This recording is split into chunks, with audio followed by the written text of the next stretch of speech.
Hey guys, welcome back to my YouTube channel. I am Raj from Walchik College of Engineering, Sangli Computer Science branch. यार बहुत दिनों के बाद video आ रहा है, आई नो। मुझे लगा मेरा इंजीनियरिंग में करियर हो जाएगा, लेकिन जैसे मेरे एमएससी के मार्क्स आ रहे हैं मुझे नहीं लगता इंजीनियरिंग में मेरा कुछ होगा।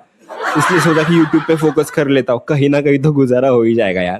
तो जोक्स असाइड, बहुत ज़्यादा कमेंट्स आ रहे थे, बहुत ज़्यादा लोग बोल रहे कि भैया ड्रॉपर्स के लिए स्ट्रैटेजी बनाओ, ड्रॉपर्स के लिए ये, ड्रॉपर्स के लिए वो। मतलब थ्योरी करे, क्वेश्चन करे, पीवाईक्यूज करे या फिर रेफरेंस बुक करे, या भी जो भी तुम्हारे ड्रॉपर्स के जितने भी क्वेश्चन तुम्हें कमेंट्स में, जो मैंने सारे पढ़े, बहुत लोगों को रिएक्ट भी किया।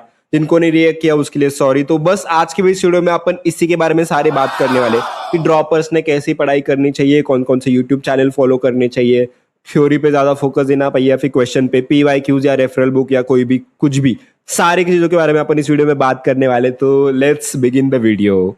लेकिन यार उससे पहले ना मैं एक वीडियो बनाने के सोच रहा था, Q&A video, question and answer का एक वीडियो बनाने के बारे में सोच रहा था।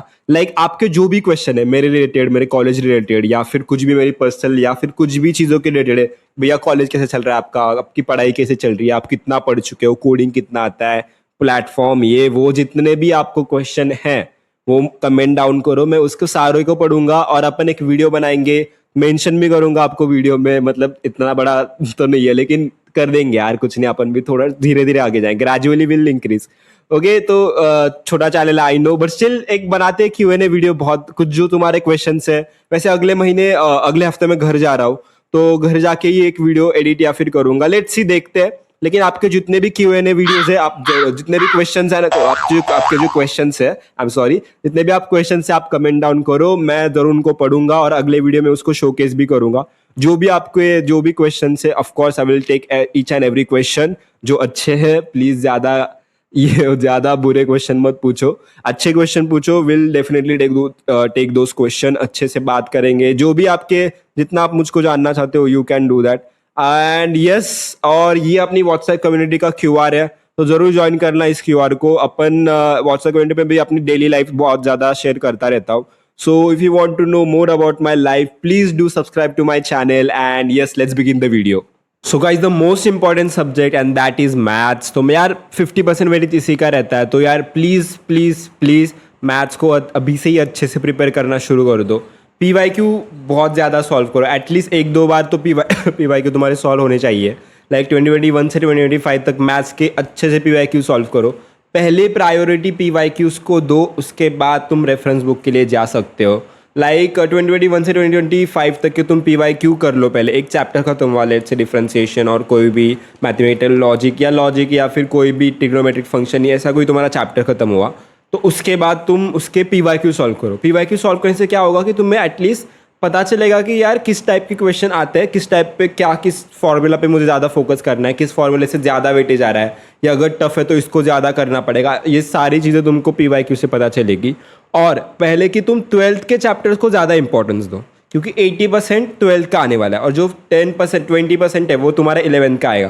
तो 11th का ज़्यादा कुछ नहीं, अगर तुमने 12th अच्छे से किया तो तुम 11th का भी अच्छे से कर ही लोगे, तुमको आ ही जाता है ऑफकोर्स। और ऐसा है कि जो भी कुछ कौन से भी सर है, तुम कहीं से भी यूट्यूब से पढ़ते हो, मैं तो मैथ्स के लिए रेफर करता हूँ और इस वीडियो में भी रेफर करेंगे, दैट इज़ गणितज्ञ। फ्रॉम माय एक्सपीरियंस जो मैंने किया था, जितने परसेंटाइल मेरे आए थे मैथ्स में, 99.14 परसेंटाइल थे मेरे, और मेरे मार्क्स थे 70 marks in maths out of 100, तो अच्छे खासे मार्क्स थे मेरे। तो वो मुझे पता है कि क्या, मुझे भी लगता है कि यार इतना से होगा, तो यार हाँ, सर ने बोला था कि उनके वीडियो लेक्चर्स देखो, PYQ सॉल्व करो और फिर बाद में रेफरेंस बुक कर सकते हो।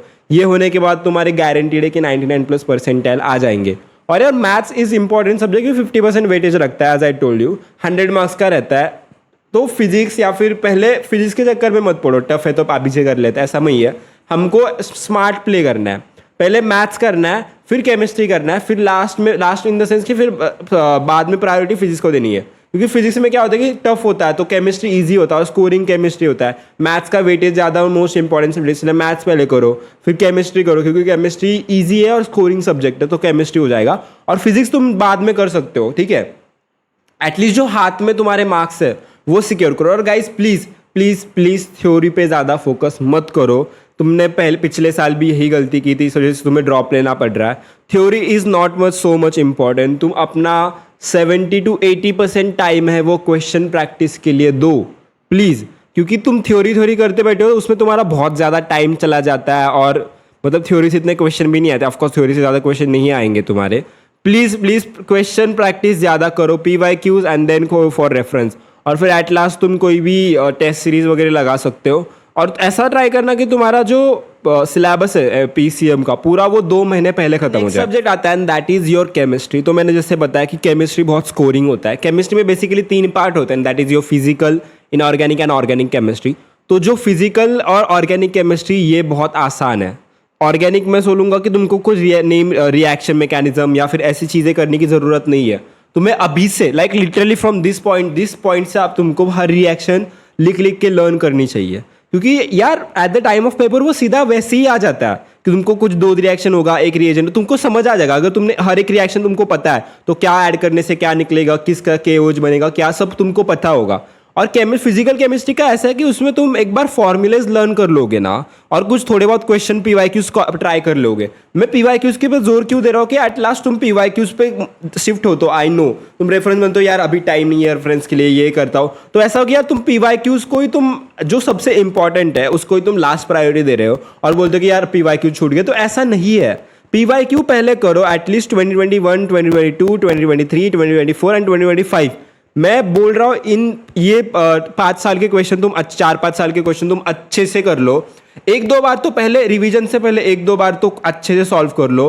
लाइक मैं बोल रहा हूँ कि तुम्हारे 1-2 बार PYQs है ना, एग्जाम के 2 महीने पहले तक तुम्हारे एटलीस्ट 2 बार PYQs सॉल्व होने चाहिए। उसके बाद तुम टेस्ट दोगे, तुम क्या कहते हैं उसे, मॉक टेस्ट दोगे, जो अपनी अल्फा वगैरह, मैंने अल्फा दी थी, तो ये सारी टेस्ट सीरीज वगैरह तुम ज्वाइन करोगे, तब तो वहाँ भी तुम्हारी क्वेश्चन प्रैक्टिस होती है। और उस बार तुम और 2 बार तुम्हारे PYQ सॉल्व करो, यार तुम्हारा कॉन्फिडेंस बहुत बढ़ेगा इफ तुमने 1 से 2 बार PYQ अच्छे से सॉल्व किए। केमिस्ट्री में क्या होता है, बहुत आसान आता है केमिस्ट्री का पेपर, पर तुम सिली मिस्टेक करते हो, तुम्हें या फिर फॉर्मूला याद नहीं आता, इस वजह से तुम्हारे हाथ में जो मार्क्स है वो चले जाते हैं। तो केमिस्ट्री में तुमको अगर 40+ जाना है ना, तो तुम सिर्फ फिजिकल और ऑर्गेनिक से भी जा सकते हो। ऑर्गेनिक में तुम सारी रिएक्शन एकदम लिख लिख के लर्न करो, यार गाइज कम ऑन, लिख लिख के लर्न करना है। और जो फिजिकल केमिस्ट्री वो फॉर्मूलाज भी तुमको अच्छे से मगअप करने, बहुत अच्छे से लिख लिख के उस पर 5-6 क्वेश्चन, एक फॉर्मूला पे 5-7-8 question, variety of question solve करना है। तुम्हारी फिजिकल और ऑर्गेनिक केमिस्ट्री अच्छे से हो जाएगी।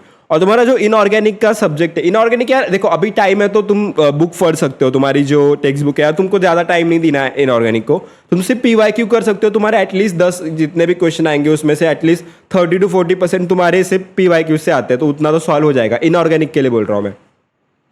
तो ऐसा होता है, तुम पहले फिजिकल को प्रायोरिटी दो, उसके बाद तुम ऑर्गेनिक को दो and then go for inorganic. जो हाथ के मार्क्स है वो पहले। फाइनली टाइम आता है फिजिक्स का। यार फिजिक्स बहुत लोगों को टफ जाता है, कहाँ से करूँ क्या करूँ कुछ समझ नहीं आता।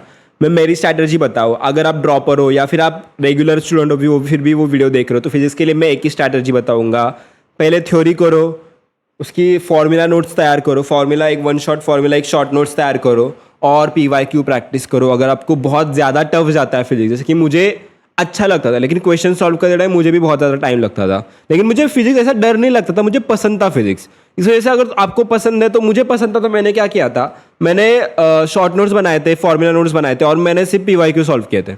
मैंने फिजिक्स के PYQ एटलीस्ट 4 से 5 बार किए होंगे और मुझे वो रट चुका था। मैंने एटलीस्ट PYQs वो मुझे हर क्वेश्चन पता है, ऐसा टाइप का क्वेश्चन आया तो ये करना, और मुझे उसका बहुत ज़्यादा फायदा हुआ। मेरे फिजिक्स के परसेंटाइल 98 के करीब कुछ तो थे, और ऐसा कि मुझे सिर्फ PYQ बेस पर उतने परसेंटाइल आए थे। और मेरा जो स्कोर था फिजिक्स का दैट इज़ अराउंड 30 मार्क्स का स्कोर था आउट ऑफ 50। मुझे लगता है डिसेंट था, 97 या 98 परसेंटाइल मेरे आ गए थे फिजिक्स में, और उसकी वजह से यार अच्छा गया, मतलब डिसेंटली। बाकी मतलब मेरे मैथ्स में 99.14 थे, केमिस्ट्री में 98 थे, तो इसमें मेरे 98 आ गए। मेरा अच्छा ओवरऑल स्कोर मेरा 99 के करीब ही चला गया, इस वजह से मेरी रैंक भी अच्छी आई। तो फिजिक्स को छोड़ना नहीं है, लेकिन आपको अगर टफ जाता है तो you can always go for PYQs। Physics के PYQs अगर तुमने सॉल्व किए अच्छे से, तुम्हारे अच्छे मार्क्स आ जाएंगे। और फिजिक्स के लिए मैं हमेशा रिकमेंड करूंगा RG लेक्चर्स। यार देखो फिजिक्स के लिए मुझसे ज़्यादा उम्मीदें मत रखना, बट लेकिन मैंने जो किया था और मुझे वर्कआउट भी हुआ मेरे लिए लकीली, कि मैंने PYQ सॉल्व किए थे 4 से 5 बार, मुझे रट चुके थे PYQ, मुझे क्वेश्चन टाइप्स पता थे, तो उसी की वजह से मेरा पेपर अच्छा गया था। इसलिए यार तुम लोग ड्रॉपर हो तो तुमको हर एक महीने का एक टारगेट रखना चाहिए कि एक महीने में मुझे इतने चैप्टर्स करने हैं, फिजिक्स के इतने करने हैं, मैथ्स के इतने करने हैं, इतने साल के PYQ सॉल्व करने हैं। हर मंथली तुम टारगेट रखोगे और अपना 100% दोगे ना। यार तुम देखो ड्रॉपर हो, तुम्हें अपना 100% देना चाहिए। तुमने 1 साल CET जैसे एग्जाम के लिए दिया है, तो तुम्हें अब इस बार अब दिखा के करके दिखा रहा है, तो एटलीस्ट अपना 100% देना है गाइज। बाद में ये रिग्रेट बहुत होता है कि उस टाइम थोड़ा कर लेता, थोड़ा और पढ़ लेता, थोड़ा और एक चैप्टर कर लेता, तो अभी कुछ अलग कॉलेज में होता, कुछ अलग लाइफ होती। तो ये रिग्रेट नहीं होना चाहिए।